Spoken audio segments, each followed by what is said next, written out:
All right, welcome back to the Dirt Beers podcast. This is episode 14. A little bit of exciting news this week. We have our very first sponsor. I want to thank Brandon and everybody at Dig Racing Products for sponsoring the show. Jonathan, pretty exciting news. Yeah, it's great news. Since 2016, Dig Race Products has had a sole focus on Northeast dirt modified shocks and suspension tuning. Located centrally in New York, Dig is the industry leader in at-track shock and setup support. This hands-on, at-the-track approach is what leads the design and development in delivering the highest quality shock absorbers to the dirt oval track market. Take your program to the next level and feel the difference on Dig. Visit digraceproducts.com for more information. Again, yep. Thanks everybody at Dig and Brandon for helping support the show, and we look forward to working with them. But Jonathan, I want to get into a little bit of a recap. It's been a bit since we've done some recapping on just dirt stuff going on.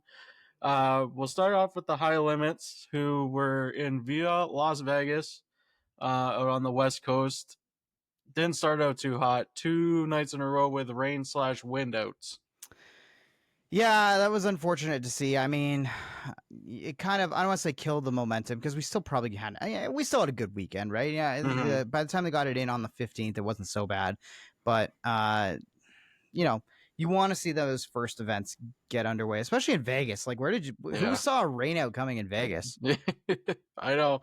I mean, I can see the wind thing. Yeah. There was some crazy videos going around of guys' wings bending and all kinds of stuff going on while they were racing. But it was just, yeah, it's just unfortunate. You never want to see a series start out on the foot of 2 rainouts because it just, everybody's all the way out there to race and then they only end up getting one night in. But and your only night was for $25,000, and who do you know? Corey Day takes the win for night number 1 for High Limit, but he also takes the pole for the truck race on the same day, which was pretty cool. Yeah, that was wicked to see. I thought that was a super cool moment for a driver who's really, up and coming. We're seeing a lot of guys make that transition from the dirt, especially sprint car racing, into big time stock car racing. In fact, I don't want to say you could make the argument that more guys are coming from sprint cars than they are from like pavement late models, but it's about 50-50 at this point these days in terms of where guys and where teams in particular are finding their next big development drivers. I'm sure the fact that Corey Day's got the connection with Larson that Hendrick, it just made sense for him to be that guy. Mm-hmm. But you never know. Now that Seabell's getting back in the wing life, and Briscoe's got his wing program that he's going to be allowed to go run with Joe Gibbs as well. You never know if maybe a Toyota guy, or maybe Toyota starts investing in some more dirt guys that can be spotted and scouted by some of these guys that are going and running these extra events. But a really cool moment for Corey Day, and we don't have confirmation. He's not going for the full High Limit series, right? No. I don't think you can do Select it with the NASCAR starts. schedule, right? So yeah, select starts. So that's kind of a shame because I really was hoping that he could be one of those guys that goes and gets the fight going for the title, takes it to Brad Sweet, who would be an obvious pick again for the championship. But even still, he's going to be a guy that contends for wins every single time that he shows up to a racetrack, and we saw that on the opening night. So good on Corey. Yeah, for sure. Another big news item that come out of the race at Las Vegas Motor Speedway was Aaron Reitzel taking a rock through his visor, hitting him square right in between the eyes. The reports were he had a broken nose. They couldn't get the bleeding to stop, so he ended up going to the hospital and getting held overnight. But that brings up the argument that a lot of people have been. It's been an argument for years, but a lot of these guys don't run rock screens, and it's not in the rules that you have to run one. I did when I was listening to Dirt Tracker the other day. Actually, he was talking about it and saying that back in the day they tried to mandate it, and I want to say it was Steve Kinzer put a rock screen on his car, but then cut out all the center bars and only left a couple on the side. So technically he had a rock screen, but it was still wide open and he could see that way. But a lot of these guys don't run them, and this is definitely a scary moment and something I'd be thinking twice about. I would 100%. Like, you have to do it. at this point. How many more examples do you want before you make that jump? Now, I say that as a guy who's never sat in a sprint car and had to drive and negotiate traffic with dust and debris and everything else flying Hmm. at you, mud, everything else. So, what do I really know? But to me, it just makes logical sense unless there's some kind of reason. Like, do they really obstruct the vision that I, badly? I can't sit here and say that they do. I mean, for some guys, it depends. Like, there's all kinds of different styles of rock screens too. Like, the major series in the states that do mandate them is just either a 1x1 or just a couple rods along. But here in Canada and like out of Schwingen Speedway, we are 1x2 squares all the Hmm. way across. So that provides more bars, more protection, but also obstructs your view, I guess, a little bit more. I mean, I really asked Mike like if he thinks that it obstructs his view, but he's been racing with a rock screen from modified to sprint car his whole life, so Yeah. he's used to it. But I would be interested why these guys refuse to run them. I mean, obviously, no rock screen, it is a clearer view, but even with the rock screen with only a couple little bars, I don't think your vision would be that impaired. I wonder if it's like like I feel like Dale Earnhardt used to talk about like he would run an open face helmet so he could feel the air or whatever, Hmm. right? At Daytona and Talladega.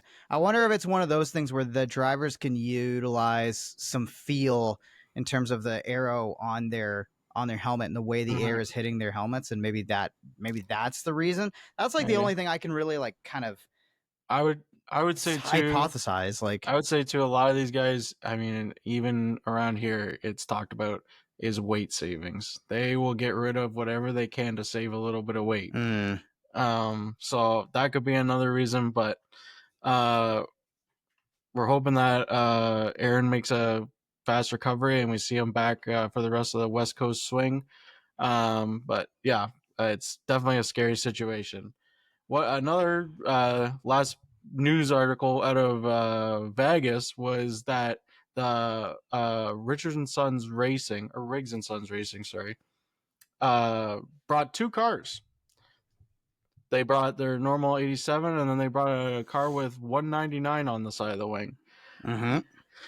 During the week, it was everybody was guessing. It 199. Obviously, Travis Pastrana, very famous number, uh, does all kinds of different motorsport things. But he said to the, I mean, this was the original plan, but he said to the media that I'm involved in it, but I am not driving this car. And then all of a sudden, they post a photo, and the front wing says "Hell yeah, brother," where the last name should be. Who do you associate that with? Big time YouTuber Cleus McFarlane. And Cleus has been trying to race a bunch of different stuff. So, I mean, everybody was saying, oh, it's got to be Cletus. And, the Pastrana's just helping him out or whatever, getting the deal together. And then gets rolled out of the track and it doesn't say hell yeah, brother anymore. It says Pastrana on the front wing. Mm. So it did end up being that Cletus was just too tall to get in a sprint car. I mean, the guy's 6'7". His head was going to stick out of the cage. Didn't feel safe doing it. So now Travis gets a check off driving a 410 sprint car off his bucket list. Yeah, and that was that ride's supported by Black Rifle Coffee, I think, right? That was Yeah. the colors on it, so makes sense. They've had a pretty major partnership with, I believe, both Cletus and with Mm-hmm. Travis over the last few years. And obviously, Travis goes and runs a bunch of Garrett's events that he has Yeah. down in Florida, right? So it makes sense that those two kind of have this in cahoots, if you will. So it's a shame Garrett couldn't go and do it, but Yeah. I think at this point he's better off staying in like the ARCA world or like that stock car world. He's not like it's not like he's an old guy, but I feel No. like if you're gonna jump in a sprint car, a little bit of experience on the dirt in general would Mm-hmm. be good. As opposed to, we know how many daddy's money rides there are in ARCA and everything else, Mm-hmm. stock car wise. You can go and be competitive or at least go and enjoy Yeah. yourself and stay out of the way either, too, right? Mm-hmm. Staying out of the way in a late model, even if you get in the way and you cause an incident, the ramifications of something like that are much lower than going and running a sprint car and being in the way and then causing something, right? Because it's Yeah. your first time on dirt. Yeah. Now, Travis at least has the rally car experience, which very different still, but at least you know Yeah. what dirt kind of behaves like when you hit the throttle Yeah. elsewhere, right? There's probably enough information in the memory bank that he could go and do that. Ultimately, do I want to see either of them kind of full time in dirt? Not, not really, but I mean, if Travis is going to go and run it and like give it a good college try, I can't sit here Yeah. and be against the guy for doing it. Yeah, I don't know if I think it was more just a thing, check it off the bucket list, say I did it, because Mhm. he only did a couple test laps, didn't actually race in the race. But I mean, I know Cletus has did test laps in a super late model at Bristol when there was dirt on it. So you could maybe see him. We know he fits in those, and he was hooked up with another YouTube channel, Hunt the Front. Mm. Maybe this sparks that again, and maybe you see Cleat run a couple maybe crate late model races around Florida or something. That'd be pretty cool. Yep. But yeah, I mean, anybody with that much following or exposure that can get some people new eyes onto the dirt racing scene is pretty cool. So, but moving on, we'll talk about the World Outlaw Sprint Cars. We're at Kennedale for 2 nights. Gio Scelzi grabs the night one win. Uh, Competitive race. David Gravel was all over him most of the race. Racetrack though, very one lane on the bottom, stuck. Really, David tried to send it around the outside a couple times. Just there's nothing out there. Yeah, not a lot going on there. Kind of hate to see that, because you want to see passing. As much as I love watching one guy just go out there and really dominate a race like Gio did, leading all 25 laps from the pole, Mm-hmm. you want to see some passing. And I guess we did get it a little further back, right? Like you got like a Bale Baylog who ended up going 12th to 5th. So, Yeah, shout out to him for the big 7+7 on the board. You always love seeing that, especially from the 17B. yeah, Carson Macedo gained a spot. Sheldon gained a spot as well. Logan was kind of the one. Schuhart was the one who fell down the standings, so to speak. So, at least on night one, anyways. So, ultimately, that's kind of you're gonna have that in sprint car racing sometimes, right? yeah. Some tracks are just notorious for taking rubber or just being one lane on the bottom, and there's not a lot you can do about it. But we go to night two. Buddy Kofly gets the win. Uh, Basically the same thing happens again. He gets out front, runs the bottom. Couple little mismatches, hard racing, but I mean, other than that, he was out, and it was his race to lose. Yeah, and you got to give a shout out to Sam Haferteep, right? He had the pole. He did lead 9 laps in that one and hang on for second spot. So good run for a guy that we're pretty familiar up. We've seen him come and run our Canadian Sprint Car Nationals or Northern Sprint Car Nationals now up here at Oshweekend in the fall that we've got. So Yep. shout out to him. I want to give shout outs as well. Sheldon Hanschild goes 14th to 6th and Carson Macedo 16th to 8th, so both Nice. gaining 8 spots. So again, deeper in the field, it looks like in traffic, guys were able to make some passes. Even Scott, how about Skylar G? Skylar G goes plus 13, 26 to 13th. Jeez. Yeah, great drive from Yeah. driver. He still ended up. We still have a finish with the 99 back in 13th. But I mean, heck, when you're that deep in the field, Yeah. why not, right? Yeah. So 13's almost like winning yeah, at that plus point. 13 hard charger, kind of have to take it sometimes, right? Yeah. Wanted to touch on too. We had some more high limit racing that got in. Kyle Larson gets the win at Thunderbolt Raceway in Tulare. Hmm. Did you catch much of that race? And what did you make of Larson? I mean, this was kind of, I guess, the when you look at the podium here, this is kind of, I think, who you'd expect to see at the top of Yeah. the Kyle, board with Brad, Brad and Sweet Rico. and yeah. Yeah, good race. I watched it. Tulari's rough. Hmm. It's notoriously rough. I was talking. I didn't talk about the racetrack, but Caleb was out there. Former guest of the podcast. I think he finished 11th. But I mean, the pictures I saw, the track looked real rough. Cars were getting beat up. The one bad wreck was Justin Sanders front end tore off. Hmm. Cody Thornhill or Colby Thornhill, sorry. total his race car, brand new. Hated to see that. The thing looked amazing, but Yep. uh, yeah, it was rough on race cars. But I mean, Kyle friggin' just about totaled his race car in qualifying. He was just all four wheels off the ground. Like it was just the track surface was just rough. But a lot of guys can get through that stuff. Yeah. Yeah, I want to do a couple more shouts. I'm glad you mentioned Caleb Montgomery, former guest of the show. Uh, drove from 20th to Yeah. 11th too, so great little run for Caleb Mm-hmm. in that one, especially to make the show. And I was impressed with Casey Kane. Casey Kane had himself a good run. I think gained 4 spots, going fifth to first in his heat to go and get a win. Nice to see one of the older guys, one of the elder statesmen of the series, but obviously a guy who has a big following himself, Yeah. running well. Something I found interesting was I'm not sure if you saw the clip in Victory Lane where they were asking Kyle Larson about, he's now leading the points. He's got a 7 point lead on Corey Day at the top of the High Limit Series Championship, and the announcer was like, "Oh, what do you think? You didn't come run full time with us?" And obviously, Kyle knows that he can't do something like that. Yeah. But he did mention that leaving Florida, he was leading the World of Outlaws sprint car points. Then he's now leading High Limits. And he mentioned he's like, it'd be really cool to go up there and get the Cup Series point lead as well. And then he can sit there and say that he has led all 3 series championship standings in one season, which definitely nobody has ever done that before.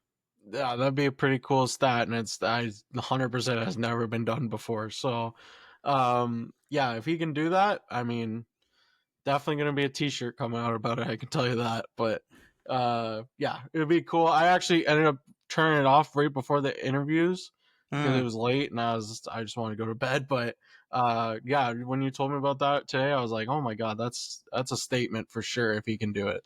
Yeah, that'd be super cool to see. Mhm. You want to move on to the late models down in Smoky Mountain? Yep. Well, late models get to Smoky Mountain. It was supposed to be a 2 day show. Got one rained out. Ran the second night, and Bobby Pierce gets the win. Now, Yep. I didn't actually physically watch the race, but I did watch the highlights, and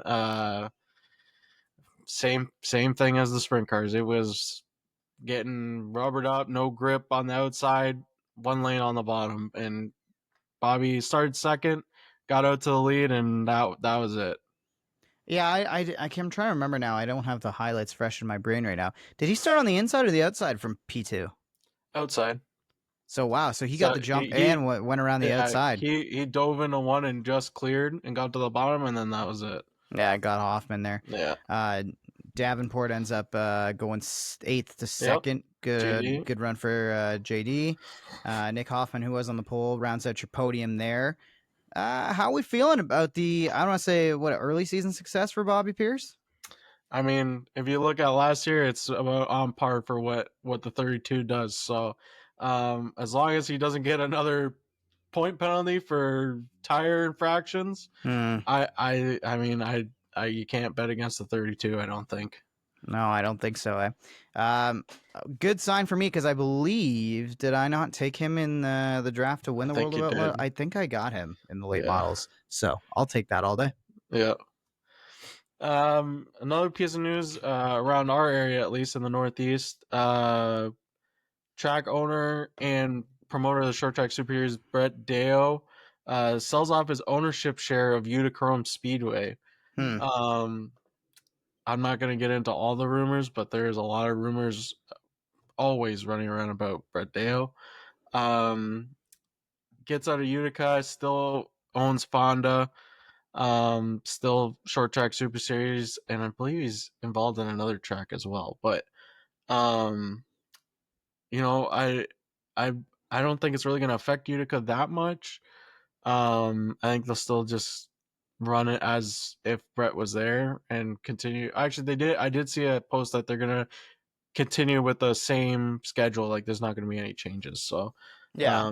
just a little bit of news there. But you got any thoughts on that, Jonathan? I don't know. I don't think it means too much one way or another right now because Utica is a pretty utilized track from all series, especially even like touring national series, Yeah, right? So it's not like because Deo's not there, they're gonna lose something or other or yeah, whatever, right? like you'd have to correct me if I'm wrong, but I like aren't the Super Dirt Car Series even going to Utica this year? I think so, yeah. Yeah, So you so it's got, not. yeah, you got almost every major series besides. I don't think the Outlaws are there, but High Limits there. Yeah, Um, Short Track Super Series, Super Dirt Car Series, ESS. Like, there's still lot of series going there. yeah, exactly. So I'm not too worried about it one way or the other. For me, I think that I think you're just. I just think maybe it's a diversification for Brett, or maybe he Yeah, was a little cash flow short and wanted to buy it, and somebody was yeah, there to do it and buy in. So why not, right? yeah. I don't know. That's We'll see. yeah, I don't think there's anything too drastic that's going to come of that. But I think if we do see something drastic from that, it's We'll going to be definitely more of talk a about it. November December kind of thing that we start Yeah, hearing things. that's for sure. So, one other little note before we get to our interview part. I did post, but just in case nobody saw it, our dirt draft leagues officially postponed. Dirt draft, you need to get your shit together. Don't know what's going on. The app has been down for almost, I think, 2 months now, or maybe a month and a half. But I've been checking all the time to see if it has come back or not. But still just says we're putting a new power plant in. Be ready for race day. Race day was a long time ago, so yeah, the dirt draft leagues will resume. I don't know if I'm going to restart them this season just because we're already like underway. But definitely if things get turned around, we'll look at restarting them for next season. Yeah, and it was it was a right idea. It was in a good place. Yeah, They really tried to get a lot of momentum off their investment at the Chili Bowl in terms of advertising, and I think they yeah, did. But I think there's a little bit of ease of I guess user interface ease would be a little bit better. There's yeah. some things you can learn from maybe some other platforms that are doing it. But I'm glad that, I don't want to see them stop. Like I No, want to see no, them no. try to keep Yeah, pushing and developing. But yeah, in terms of us trying to run a season long league, yeah, it's kind of be kind of tough if people can't access the app or yeah, we have so many. There were guys in there that were drivers, right? Like how are they going yeah, to jump in and make picks if they're on the road in the toter and the app's yeah, not loading and right? You got the worst of internet conditions, anyways, as we've yeah, seen in some interviews that we've had. yeah, So I don't. I hope for the best that they get it figured out, and I hope they come back strong, and hopefully we'll come back strong with some leagues in maybe 2026. But for now, let's keep it. I guess any fantasy stuff, we're gonna be just going head to head against each other. yep, Yeah, yeah. Um, do you want to do your drop, Jonathan? I think we should do it. I Yeah, think okay. we kind of talked about this off air, and we were like, okay, well, if we're not doing dirt draft, maybe we should have like a draft of who we want as like a maybe way too early prediction for Uh-huh. championships. I don't think we really made specific picks for any of the titles yet so far on the Not really, show. no. So, you want to maybe okay? So what are we going? So we're gonna go late models. We're gonna go NOS Energy Sprint cars, high Yep, limit, Super Dirt Car Series, and Lucas Oil. and Lucas Oil. Yeah. Okay. How do you want to decide who goes first? You know what? I'll let you have honors. Oh, okay. What I'll you let you have pick the honors. series then? Yeah, when we'll do let's yeah. You want So to do Snake? let's do a snake draft Okay. and let's start. You know what? I've got the late models open in front of me, so let's Okay. start with the late models. Which late models? Lucas Oil or World Sorry, Outlaws? World of Outlaws late models. World Outlaws late models. Give me Yeah, Bobby Pierce. yeah. I think I talked about him on another podcast about how I thought he was an easy slam dunk pick early Yeah, on in this one. yeah. Um, I've loved what I've seen from Nick Hoffman, um, but for RTJ to be sitting there in third with one less feature. I wouldn't pick him for World Outlaws. Oh yeah, no, because he's going to be running the late models Yeah, or yeah. Lucas Oil, right? So See, these guys play the game. The late model guys play the game. They sign up for both series, see where they are in points, and then pick. right, that's right. Okay, well, see, Yeah, here's my problem is that I'm looking at the points right now, and now I'm noticing that the guys who haven't declared they're not in red. So yeah. um, see, the two Brandons are who I'm looking at, but they're further back than I'd like them to They're be both. this I think they're early. both Lucas Oil. Are Overton and Shepard I believe going? so. Yeah. Oh, see, they've got them listed as like they're I going to know be they running. haven't. It's hard. I mean, I would pick who you said originally because he finished second last year. All right, fine. Give me Hoffman. It's an easy Uh, pick because he's sitting second in points right now, but give me and he's Hoffman. for sure a World Outlaw driver. I can tell you that. Yeah. Yeah. All Okay, right. so So that's our you pick the Lucas. series, and I get first pick now. Okay, I'm gonna pick. Uh, let's do high limit. You want to do high limit? Yep. All right. High limit points. It's like, how do you pick against the owner? But I have been on this guy. I've been talking a lot about Tyler Courtney. Yeah. I think I gotta pick Tyler Courtney to win the title. Okay. I think I gotta do it. I don't know Okay. why I have no. I feel like Brad's gonna lose the title this year. Rico would be an easy pick, but Tyler Courtney's only 1 point back of Rico right now. So give me Tyler. Okay. Straight calling me out because gotta You're gonna take take his Rico. 24. Give me Rico. Yeah, there it is. You'd think I'd stick with my 24 ever guys, but you know what? I have been hyping the 7 BC. I Hey, think since we started this podcast that I really believe in maybe sunshine. So maybe it'll be his good luck deal yeah. this season. All right, let's go Super Dirt Car Series because I Super feel like Car it's gonna be a Series. pretty easy one here. I mean, I gotta pick Matt Williamson. Yeah, you're gonna stick with Yeah, Matt. I'm going with Matt. All right, Is it so gonna if be you Matt take, versus Matt? I mean, I guess it kind of has to be right. Like I mean, it's like, do we think Anthony I Perrego's bet, ready to take the step?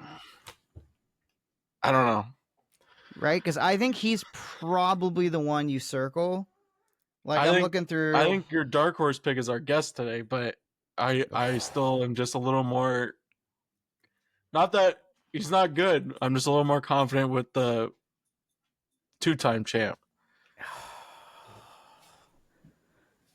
It's like I don't want to pick Matt Shepard because it's just such an easy slam dunk pick. And you make a great point about Yankowski.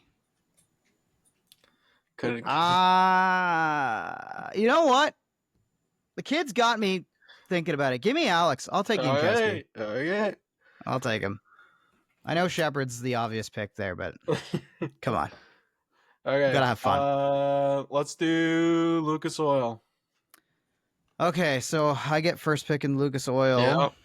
Should And be an easy one. You think both the Brandons are going there, eh? I think both Brandon. I know for sure Shepard is. I don't know about Overton. I believe he is though. And you know Davenport is. Yeah. All right, Jonathan's got to stick together. Give me Davenport. Okay, I'll take him. I let Shepard go in the other one, so give me the obvious pick here. Okay. Well, I'm going to take the other obvious pick to announce that he's going back to defend his championship this year. Give me RTJ. Yeah. Yeah. I mean, we did this kind of we did this roughly at with Nick. at Motorama with Nick. But now that it's like between us, picks, these ones are going up on the Instagram. We're posting these for sure. Yeah. So the other guy, like I picked Devin Moran at Motorama, and I'm kind of regretting letting him go here. But I mean, how do you pick against JD? I know. So he's just been too good. Okay, so that gives us back to World of Outlaws late model, or World of Outlaws sprint cars. Yeah, right? This is the last one.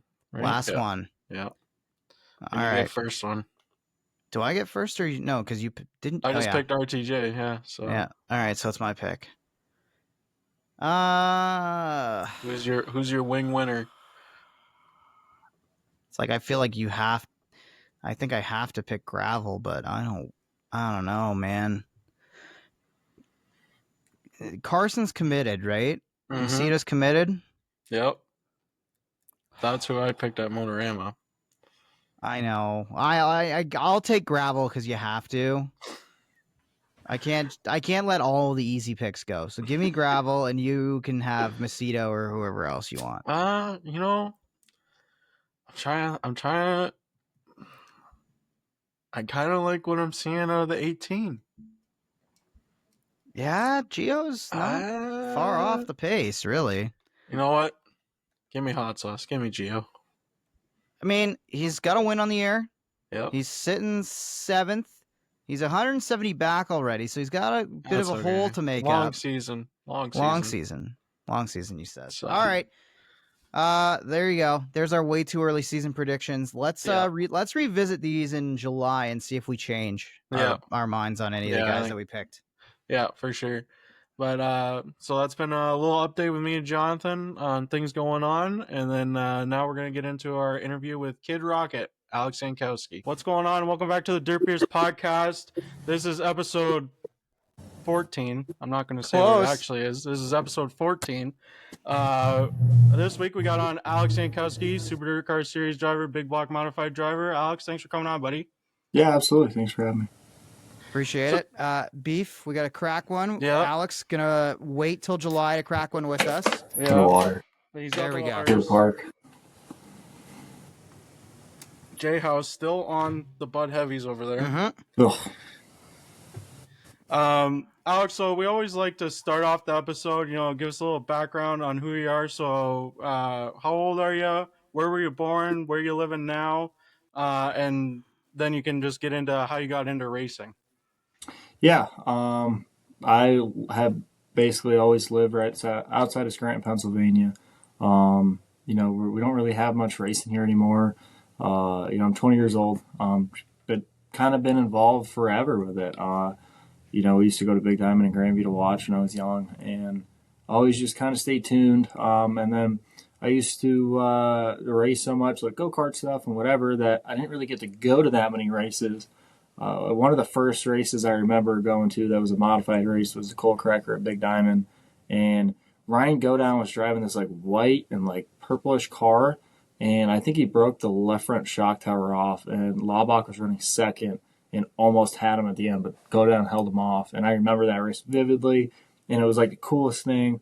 I got some family up by Utica, and I vividly remember being probably like, man, I was probably like 5 and just coming up to the grandstands, and it was during hot laps and watching the modifieds rip into one, and it was pretty darn cool. So I've always just, been watching it, and always just a fan of the sport. So was it always a dirt thing for you, or was there ever a path to, or maybe a desire to go maybe pavement something or other, in terms of your racing and your racing desires? I used to run, so like during the summer, I would run like slingshots or something like that, dirt oval stuff. And then in the wintertime, when I was in like 4th grade, I remember starting to get into it. I would go to Florida, North Carolina, Louisiana, and run road course karts. So I kind of like got into that stuff, raced with kids like Connor Zillich and Brent Cruz. They were always so good. And kids like Tyler Gonzalez. A lot of those guys are in that, type of road course asphalt stuff. So I kind of laugh when I watch Connor Zillich, who I was teammates with, right at the end when I stopped road course racing.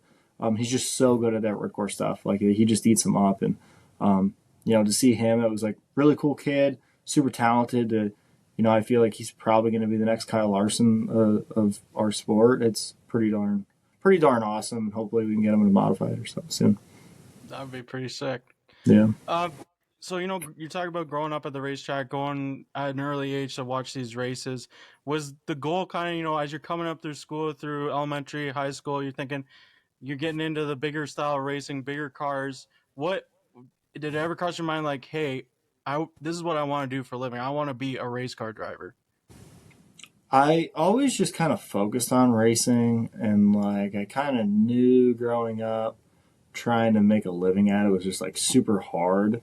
And it, like in my mind, I was like, all right, like, it's really hard and don't bank on it. That type of mindset on it. But now I'm like, the races that we started running when I was like, I'm still, I do college still, doing mechanical engineering, but I was like, all right, like we're going to keep doing this, like grown up, what we have to do, not what we want to do stuff, but still keep racing. And it's funny because now it's like, I race more. I spend more time at racing than I do with anything else. So I think my Yeah. checks and balances are a little off on what's important. um, but no, I'm still doing school. I want to get my degree there, and trying to make a living at racing right now is what I'm doing. I own the red car stuff. I own myself, and I drive for Tim Millman and race a 66 car a little bit, and Rich Think, which is 2 cars. So I don't know. My checks and balances are all off on what I'm doing, but trying like heck, that's for sure. Well, I always love when a driver's got something we can kind of grab onto instead of just, their actual name. You've got one of these great racing nicknames in Kid Rocket. Where did that come from? What was the origin of becoming Kid Rocket? I don't know exactly. I shouldn't say that. I know there was a guy named Daryl, and I don't know how to pronounce his last name. If I saw it, I would recognize it. Some guy on Facebook.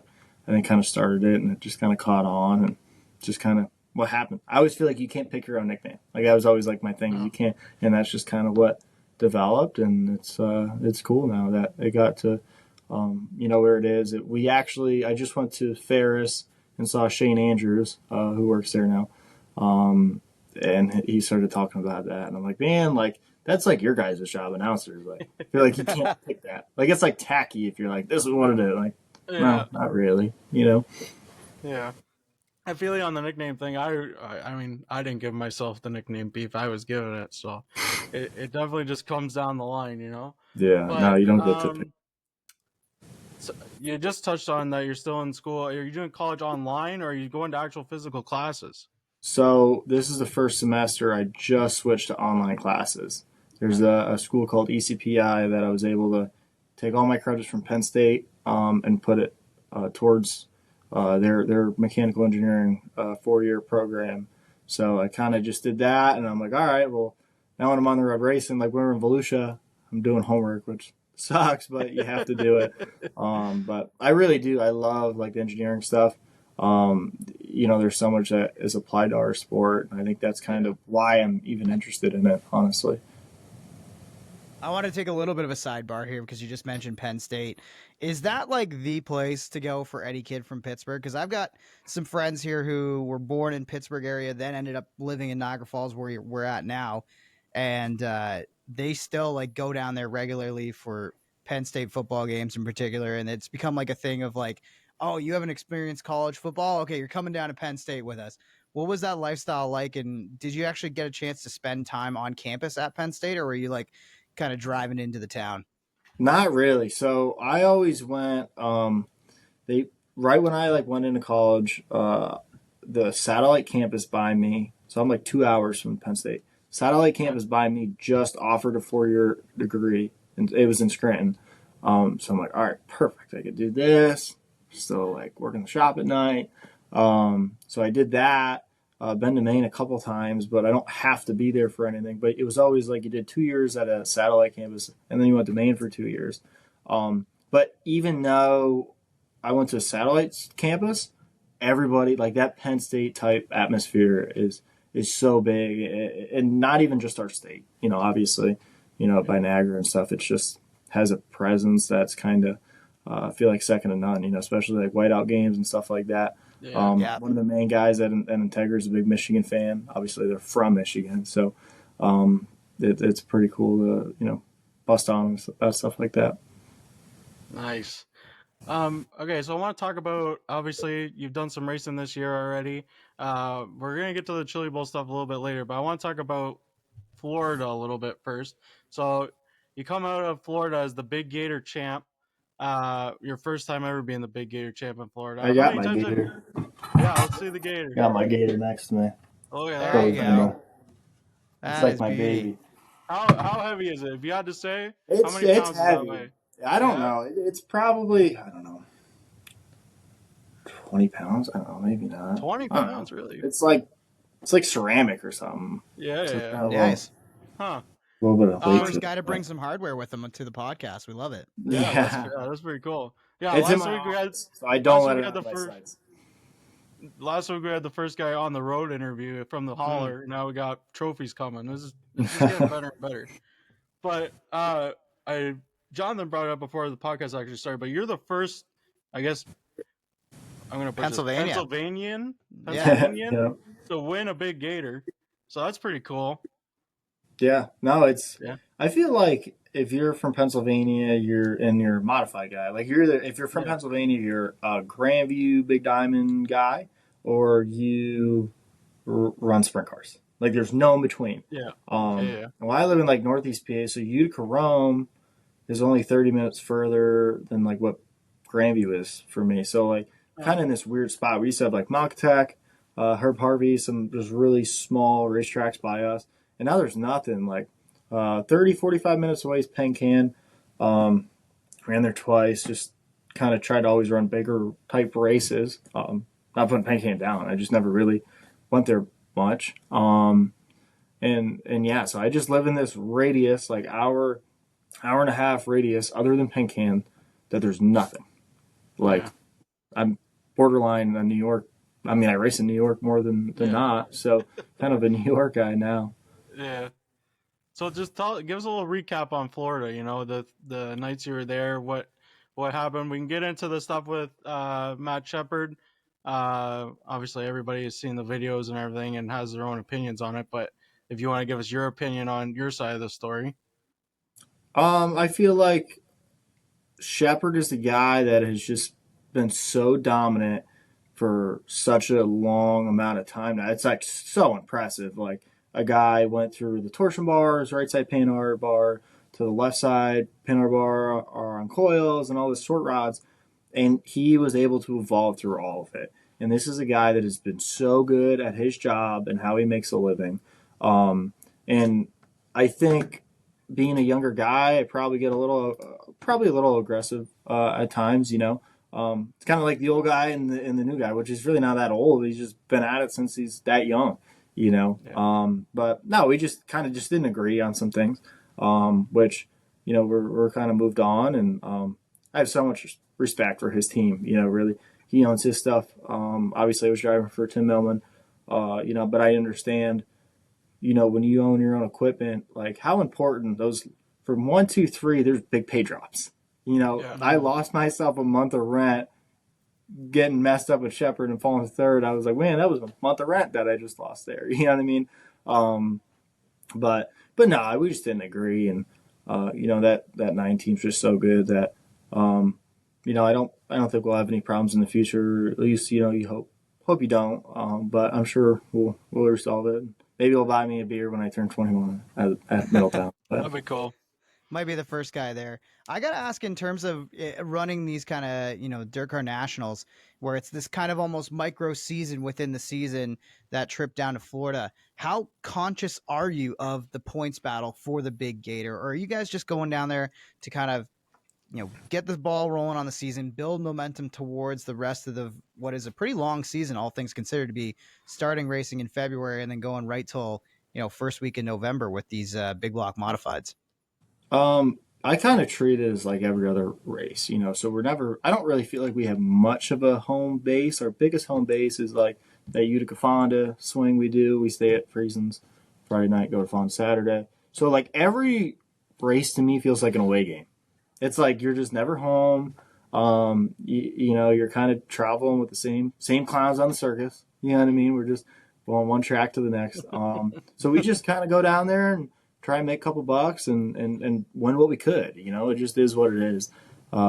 It's I don't try and read. I always wanted a gator. So when we got one gator, I was like, damn, that's badass. But then you're like, all right, now you want the big gator. Like, Yeah. it's kind of like once you have what you want, it's like a little kid getting a video game. It's like, all right, well, I want this one, or I want a PS5 or whatever. It's just, that's just the mentality. It's just never enough. So, which I don't think is a good thing, but no, it's pretty darn cool to go down there at a prestigious place, and you're there with the late model guys, all the manufacturers are there. So I feel like it just puts a lot of confidence to get our year going, right?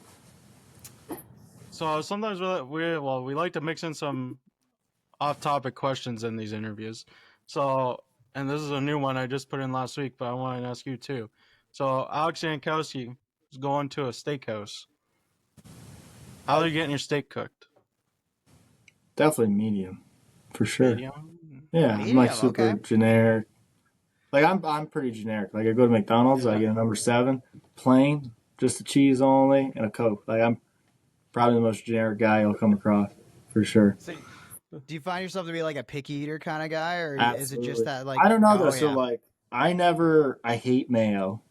Like hate it. Uh, Don't like ranch. Like just that's that chicken fingered and chicken nuggets and cheeseburger type mentality.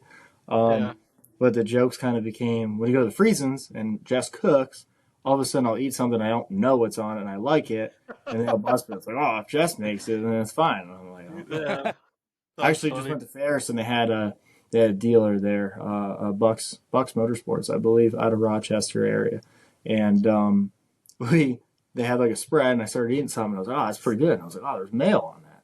It was pretty darn good. So that's I don't know. As I'm getting older, it seems Oh, like I'm growing out of that. it's comes with always time. how it goes. Always how it goes. Yeah. All right. Well, I want to know a little bit more about like what does the racing week look like for you? Obviously, we've talked to a lot of like, sprint car drivers. I think so far this season, we would say, and their season's a little bit different. They've got a little bit of a longer schedule, more races added to it. But in terms of a modified driver, what does a race week look like for you guys leading into that weekend event or sometimes midweek event? So I'll start at like Sunday. So usually Sunday, as long as we're not racing, that's like our day of rest. That's like the one day. It's like, all right, if you're gonna take your girlfriend on a date, you're trying to plan on Sunday unless you're racing. Hmm. So Sundays like try to be the days off, unless you're not racing or unless you're behind in the shop. But really, start the week. You're just washing every car that comes back dirty. And we just flip them around. And really, it's hard to say on this day we do this or this day we do that because half the time we're racing Tuesday or Wednesday or Tuesday, Wednesday. It's surprising for us if we have less than that 2, 3 race week type of schedule.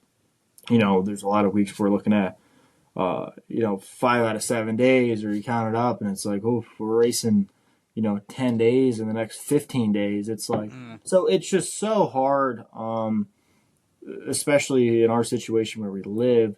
We have to try and make swings at things. We're going to go to Yeah, Utica and Fonda. We're going to go to Utica, Fonda, Lebanon Valley, right? Like, got to try and make a swing. We got our Sprakers HFR North type base we use a lot, on that side of the state. And then when we head west a little bit, Western New York, it starts to get a little bit trickier for us. If we got to go out towards Canandaigua or Fulton, I guess Fulton's more central, but that Summerfast deal. All right, now you're hmm, now you're trying to find hotels, and whoever you pull out with when you go to that first race, you're going to be with those guys for the next, say, 4 or 5 days. You know, yeah, so it's just a grind. Nonstop grind, trying to do school. We work pretty late in the shop. We kind of do more nighttime type of shop. We have some of our help has what I call real jobs or school. Like tire guy Ryan, he's still in school. He's in the senior year, so we've all been in school really. Now Petey graduated, I graduated, but now we're trying to do college and stuff like yeah, that. So it's always evolving. yeah. Um, I want to ask. I know I asked about the numbers thing, but is there any other race day superstitions or things that you have to do on a race day to make sure that the night's gonna go good? Nothing specific. One time I always ate pizza logs at Utica and Fonda, and I went through like a really bad stretch, and I stopped eating them. And one night I went and grabbed chicken tenders, um, and I won. So now it's like chicken tenders are good luck on race Yeah. day. Uh, nice. the day before the Danny Serrano, or the day of the Danny Serrano race on the way to the track, I grabbed those two like big plastic Snapple bottles, not like the regular size one, they got like the bigger ones, or the Yeah. lemon. And I drank two of those big ones. I don't know why. I was going to the bathroom all day long after that. And I won. I was like, all right, well, lemon Snapple's good luck. There's just random stuff like that I don't know, seem to cling on to. Yeah. I like that. I like random ones like that. Yeah. You got your season underway now in the modifieds, but really your season kind of kicked off with the Chili Bowl. So, take us through that experience and what it was like driving for KKM.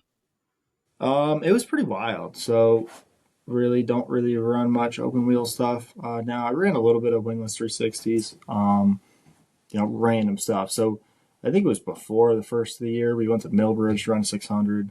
just to try and run something that wasn't 2,500 pounds with a long wheelbase, you know, that type of stuff. So went to Melbourne to the 600 carbers and we won. I was like, all right, well, maybe we'll be all right at the Chili Bowl. Went to the Chili Bowl on Sunday, that Sunday practice deal, and I was like, all right, we're pretty solid, we're good. Like, you know, I wasn't super comfortable, but felt decent. And then we went to the prelim night. We were just terrible, just so uncomfortable, just flat out sucked. Yeah. And then it was like, all right, like working with Bo, move some stuff around. I wish I brought a Bicknell gas pedal. I couldn't get comfortable with the gas pedal. And, but we kind of just fought and fought and fought. And then it was like, all right, getting better, better, better. I actually moved some stuff around Saturday after the prelim night was bad. We almost qualified for the prelim feature and I stalled it racing for a transfer spot. And went to that Saturday alphabet soup deal, moved a bunch of stuff around that morning, and I felt way more comfortable and felt like I was actually in control and felt confident. We just couldn't, like, I think it was like the H and the G. Like the first one, we went from, I want to say, 8th to 3rd. Felt like we could have won if I pushed. Did a track prep right before my main, whatever the next one was.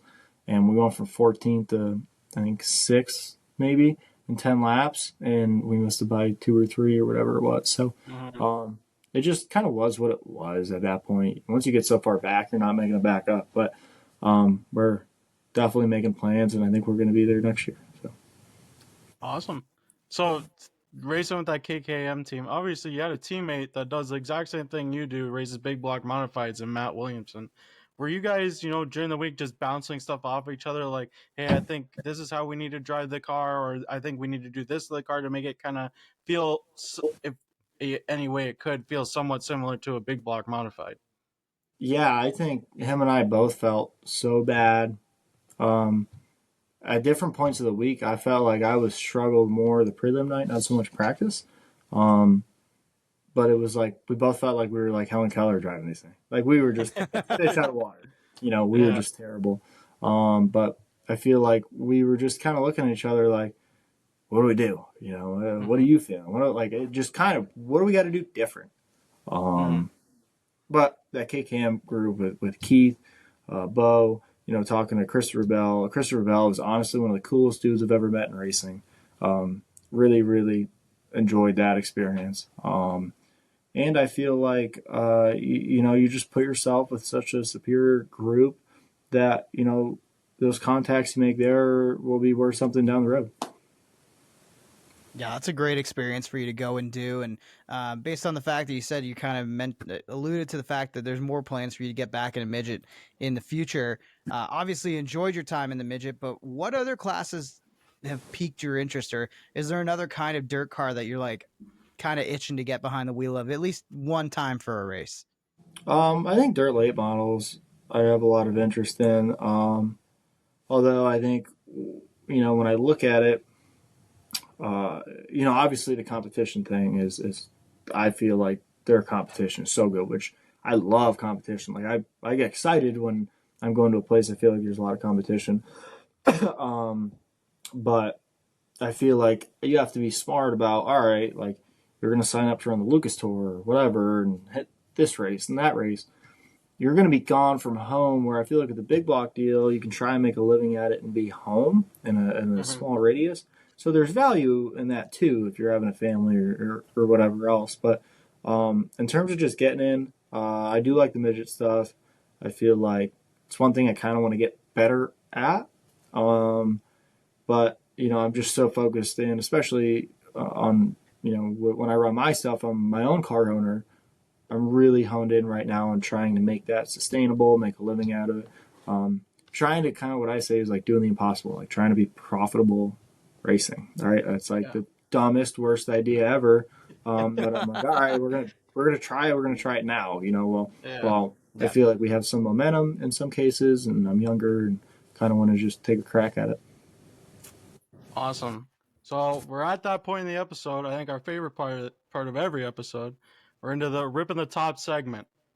So I know you said you've watched a couple episodes, so you know probably how this goes. I got 4 questions, rapid fire. You're gonna answer them. I'm gonna move the next one as soon as you spit out your answer. So I want to ask, because you have watched, Do you have your answers prepared? I don't. Oh, okay. Well, All right. this is a pretty good test then. I also want to throw out. So we're recording this before our Motorama live show has dropped to the world. And Beef, I think we got to throw out. I think what Nikki Sheridan set the quick time at like 14 seconds, He but I think did. we got to throw that out because you know what? It's so different doing it over like a virtual Yeah. setting as opposed to when you're right beside somebody. I'm putting asterisks next to Nick's name on the list. All right, so he's got to aim it for Ava then. He's got to aim for Ava and Peyton. So the time you're trying to be is 18 seconds flat for 18 the 4 flat. questions. 18 flat. Okay. So I'm gonna count you in 3, 2, 1, and I'm gonna start asking the questions. Okay. Perfect. Okay. Got my timer here. Hey. 3, 2, 1. Favorite beer or drink? Sprite. Favorite truck stop, snack, and drink combo? Loves Slim Jims. Maybe one of those tornadoes. They're good. Top 3 pizza toppings? Nothing. Just cheese. Favorite wing flavor? Just regular buffalo. Ooh, that felt pretty good. It was pretty fast. I'm gonna say it was not quick time, and What was I it? never thought it was a 21-4. Damn, we're 3 seconds off the pace. Yeah. 3.5. Yeah. I think And I was not expecting the nothing, just cheese answer. Yeah. To be honest. Well, I guess it makes Like- sense if you're a picky eater, but I am. That's it. Maybe pepperoni. I'm just playing. yeah.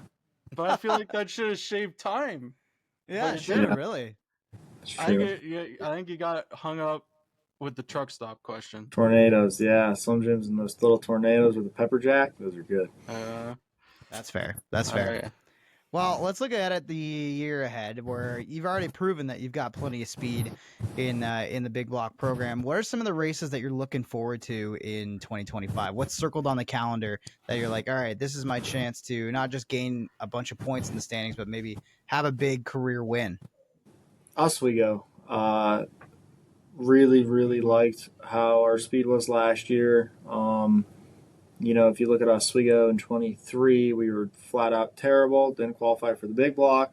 We're going to start about dead last in the small block, and I promised it was my CAD, like programming CAD teacher, that I'd be back on Monday to take a test. And I was like, man, I think this deal's about scrap. So I ended up just going home. And now after we ran so good in the 66 car, I felt like we had such good speed. Our result was a top 10, I think 7th or something. But I didn't feel like that showed how good we were. I feel like I made a lot of errors, kind of being a little over aggressive. I think Stu and Phelps were the best 2 cars there last year. But that's kind of what I'm back ready to wish I can do tomorrow type deal. So I want to ask, getting that win in Florida, how important is it to start the year off with a win? And does it give you a lot of confidence moving through the rest of the season? It's huge because I remember running the underdog race at Fonda 2 years ago. It was 23. It was that year. Mm-hmm. The 23 was just terrible, flat out junk year. Which I shouldn't say that because I feel like without that year we wouldn't be where we are now. I feel like we went through a lot of growing, a lot of mental maturity, a lot of understanding. So I shouldn't say that in such a negative manner because it was needed. But I remember running the underdog race because we didn't win a race all year. And that's like when you race over even say 60, 70, 80 times a year, to not win a race is like, how did we race that much and we didn't even draw the pole on a rubber down racetrack one night? Like, you know what I mean? Like, you just aren't good enough that year. Or I feel like we should have won a few, but shoulda, coulda, woulda, Yeah. Yeah, absolutely. When you look at big blocks as a whole and everything that's going on with the Super Dirt Car Series, obviously there's been a ton of momentum in sprint car land, now having 2 major 410 tours in the high limits and in the World of Outlaws. What do you feel like the modified program in general needs to do to maybe elevate itself? And do you feel like the series is on its right path to continue to grow and, take a step forward just the same as we've seen sprint cars take a step forward in terms of racing as of late? Yeah, I feel like the biggest thing that I look at is in every major form of motorsports, maybe other than like NASCAR or something like that, but on your deal where it's a any dirt or circle track or road course, any of it. Like when I did road course karts, there was two big series. When you did slingshots, there was like two big mini tours, whatever. There needs to always be the Super Dirt Car Series, which has been in for since what? I mean, those spec heads on it say 2004. I think they've been around Yeah. Yep. forever. Right? They ran the Skull Bandit series and whatever, right? So when you look, and a lot of the things that Dirt has put in place have been in there forever, right? When you have a series that in '93 they ran 93 laps in their features, like right all the way through the '90s, that type of stuff is stuff you don't forget, and there's a lot of nostalgia and respect to that. Um, and with the short track super series now going through its ups and downs, you really hope that that stays there. Their purses stay strong, but also that Brett Dale could be profitable and be able to keep doing it. I think Mm-hmm. that's the biggest thing Dirt Modified is up against with so many different rule packages. Uh, Mainly motors. I mean, tires. Different tires are a problem, but the motors are such an expense, and I see it every day with our own engine shop, seeing what stuff costs. You give somebody a bill, and you're like, "Well, this sucks." Like, you're not making that much. Like, you're making Yeah. money, but in the grand scheme of things, you're not. Like, Mm-hmm. so what I look at, it's like to see our sport in a bad motor situation is concerning. It's really concerning. There's been a lot of efforts with the weekend warriors and stuff like that. And in some instances they worked, some they didn't. I'm just really overly worried about always having too strong series. There Mm-hmm. needs to be that competition. Brett Dale has done so much for dirt modifieds, and really he made dirt off their purse, right? It's like, all right, Yeah. like it's needed. That competition is so important. So I just really hope forever, as long as I'm around or beyond that, there's two really good paying series that those promoters are able to be profitable. That is the biggest thing that I think that's going to help the big block modifieds. Because if you lose one, you're in trouble. And I know Brett Dale is working Mm-hmm. really hard to, you know, kind of be the best, right? He wants to be better than Dirt, right? I mean, Yeah. I think that's where we're at. Yeah. Definitely. That's a very good answer. I would agree with all of that. Um, what's something you do behind the wheel, or just race car drivers do in general behind the wheel, that the average fan wouldn't even think of?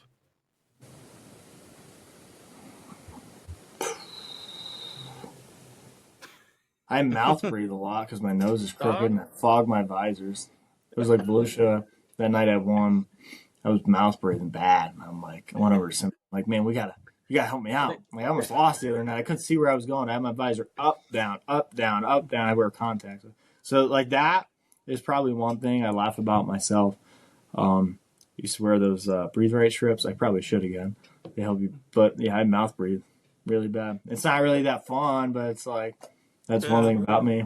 I guess it's Maybe bizarre. maybe I consider going the Danny Johnson route. I something because it was a Goggles and struggle. visor up.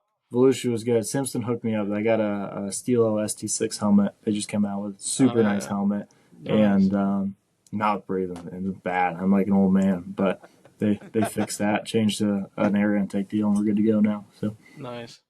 I want to talk about the physicality of the modified in particular. I think we've talked to some of the sprint car guys about having that kind of shorter racing. Ideally, a sprint car is probably on the track for 20 minutes, 25, 30 minutes at the most.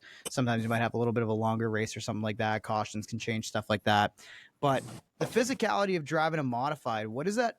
What toll does it take on your body? And being a younger guy, being a guy who's kind of come up in the age of sports science, we see it in every single kind of sport, and now we're seeing it translate in racing in terms of the stuff that some of these guys are training. Like, do you feel any pressure to trained to be a driver? And when you finish a race, what's kind of the toll that you feel on yourself from a modified?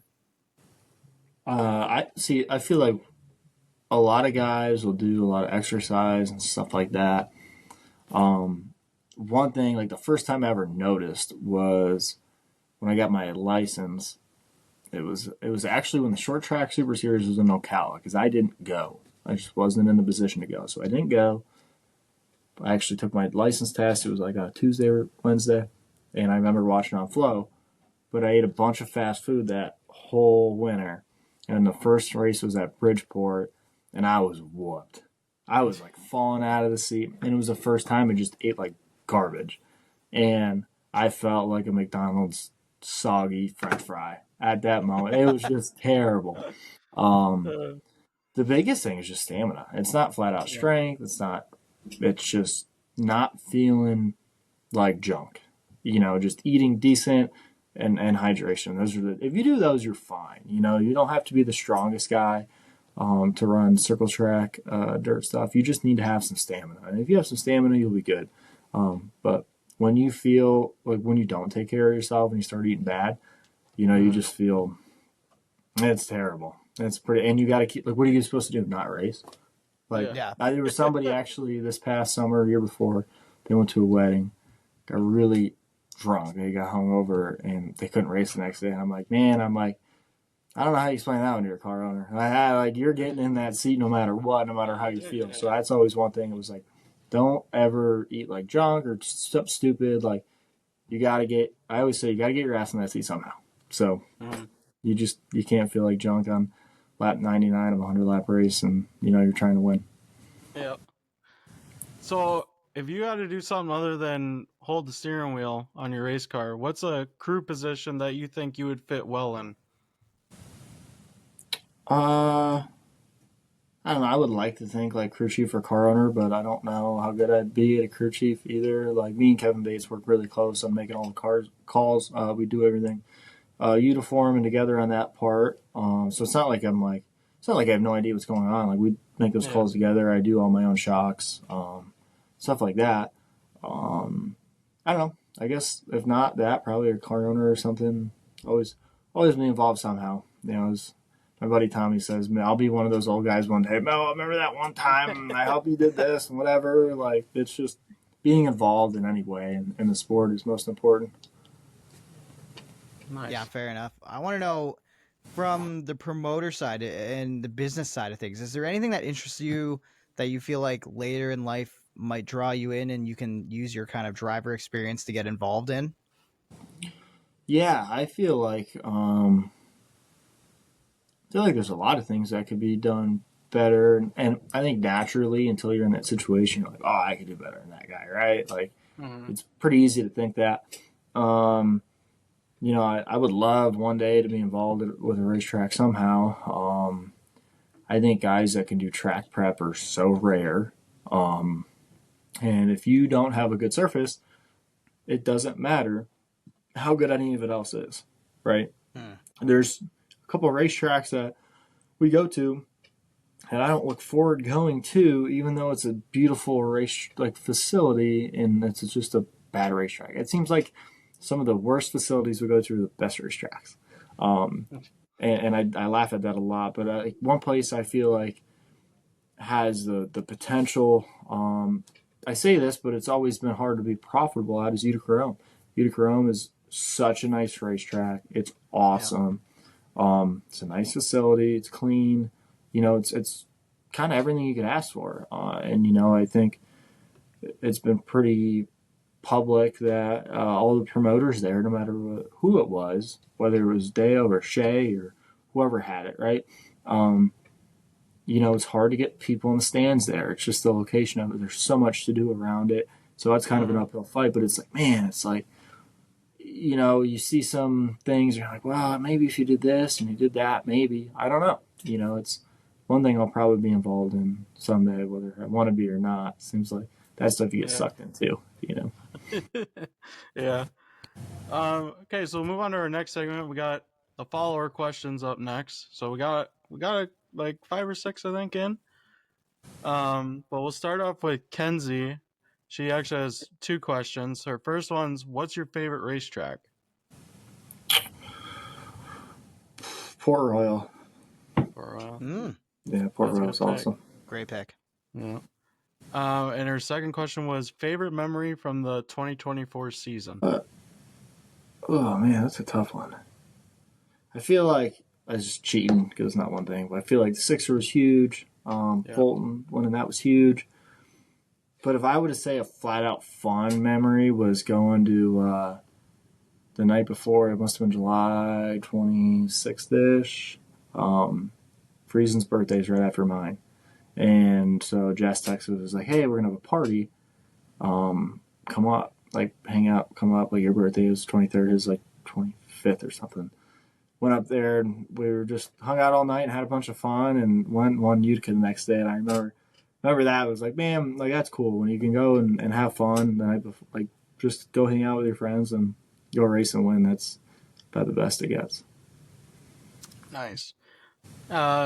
Next question's from Razlet8. Says, is there any possibility you could run a truck race with Stewie?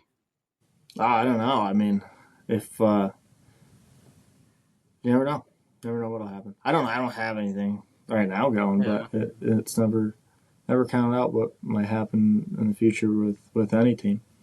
Would it be something you're interested in doing? Oh yeah, for sure, absolutely. Yeah. Okay. Then we got Alex. I don't know how to pronounce the rest of it. I'm just gonna say Alex. How much did it mean to win the Big Gator in only your second try? It was really special because we just were so bad the year before. We were terrible, so it was like, man, it's like, you look at a bad night and you could rebound it type deal. Just builds your confidence up. It's like, look what we did different in a year, and you say that I can go to Port Royal this week and be bad. It's just part of it. And then the last one's not really a question, but I'm gonna butcher your name, but Chrissy618 says, make sure you turn on the rocket when you're in the 66. We'll try. I like that one. One thing that I wanted to ask about was kind of the event that you haven't got to run yet. Is there a race on the calendar or a track that you haven't been to yet that you hope that either the Super Dirt Car Series gets to, or somewhere along the way your racing journeys take you to this particular facility? Probably Eldora. I really would like to be at Eldora. I know they raced there when the trucks were there, and probably 2018. I was there.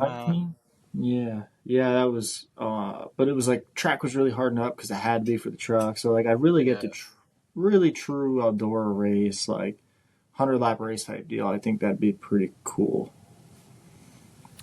Cool. Yeah, fair enough. That's a good one to have. And then we always end off on this question. What do you have hobbies, interests outside of racing? Are you a sports guy, golf guy, anything like that? Not really. No. I just race, I guess. I don't know. I mean, you got the student lifestyle too. Yeah, I've tried to get into stuff, but it's like, I want to go golfing just because I've never done it. I went fishing a couple times. Never golfed? No, never golfed. Oh, yeah, you gotta get on the golf course. Yeah, no, not really. I get I'm more of a guy those people that get into things for a minute. I'm gonna do this, and then you buy this and you buy that, and then a month in you kind of realize you haven't done it in 2 weeks and you wasted money, and now you're trying to sell it to get some of your money back. That's the type of guy I am. All right, I'll fishing's your thing. Going here, going there. That's nice. I can't stick to one thing. This is what I was into hockey big time for a minute when I was younger. I used to love hockey. But now I don't really just race. It's too much, Yeah. Eats up a lot of that time, especially when you're a student too. The two of those together. Sure. It's kind of a full-time life for sure. But thanks so much for joining us, man. This has been a blast, and we really appreciate you coming on, especially after having that gator. One more time. Can we see the gator one more time? The gator one more time. End it off with the gator. Oh, yeah. Look at that thing.